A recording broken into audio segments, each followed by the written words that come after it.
দানের শীষের প্রার্থী চাই, এর কোনো বিকল্প নাই। আর দুই নম্বর কথা হলো, আমাদের নেতা বিএনপির ভারপ্রাপ্ত চেয়ারম্যান যেখানেই যে ঘোষণা দিবেন সেই ঘোষণা বাস্তবায়নের জন্য আমরা বদ্ধপরিকর। যাকে দানের শীষ দিবেন আমরা তার পক্ষে ঐক্যবদ্ধ হয়ে কাজ করব, এর কোনো বিকল্প নাই। আমরা ব্যক্তির চেয়ে দল বড়, দলের চেয়ে দেশ বড়, সেই ভাষায় আমরা কথা বলতে চাই। আমাদের নেতা হলেন দেশনায়ক তারেক রহমান। উনি যে নির্দেশনা দিবেন এই অঞ্চলের বিএনপির নেতৃবৃন্দ সেই নির্দেশনা বাস্তবায়ন করবে।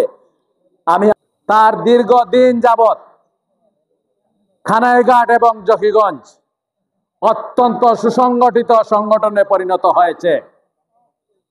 একটি রাজনৈতিক দল হিসাবে ইতিমধ্যে প্রমাণ করেছে, যখনই বিএনপির প্রার্থীদেরকে ইলেকশনে পার্টিসিপেশনে অংশগ্রহণ করে, আপনারা ইতিমধ্যেই বাংলাদেশের এই অঞ্চলের জনগণ তাদেরকে নির্বাচিত করেছেন। আমরা কি ভুলে গিয়েছি যে কয়েকটি মানুষের পার্টিসিপেশনে ইলেকশন হয়েছিল, মানুষ যেগুলায় ভোট দিয়েছিল সেগুলা কাদেরকে ভোট দিয়েছিল? আপনারা কি নিকট অতীতে মনে আছে?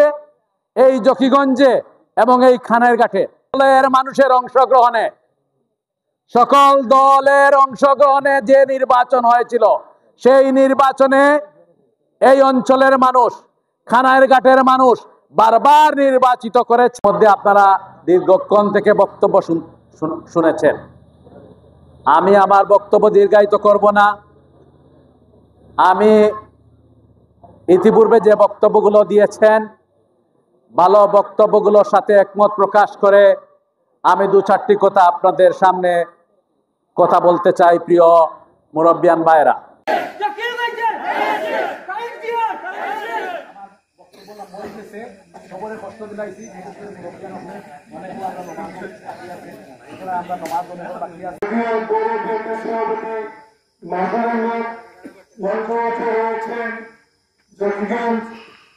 ইউনিয়ন পরিষদে আপনাদের ভোটে নির্বাচিত চেয়ারম্যান জাতীয় উপজেলা কৃষক দলের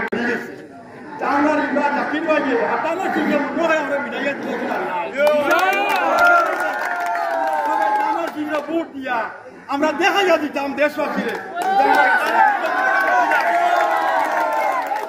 কষ্ট করছেন আপনারা।